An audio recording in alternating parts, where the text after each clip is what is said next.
Hey guys, in this video I'm going to show you how to create group in Instagram. So if you want to create a group chat on Instagram, it's super easy. All you need to do is to open your Instagram account. Then once you're in your Instagram homepage, tap on a message icon in the top right corner of your screen.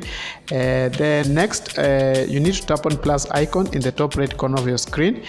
Under suggestion, you can select a specific friend you want to add into your group. So by tapping on this circle by the far end of your right, then you can select more than two or more than two friends you want to add into your group. So once you're done, just tap on chat and just go ahead and type in your message that you want to send into your group. So guys, that's how you can create a group in Instagram. So thank you so much for watching. If you found this video useful, please don't forget to leave a like, subscribe if you are new, and I'll see you in the next video. Bye bye.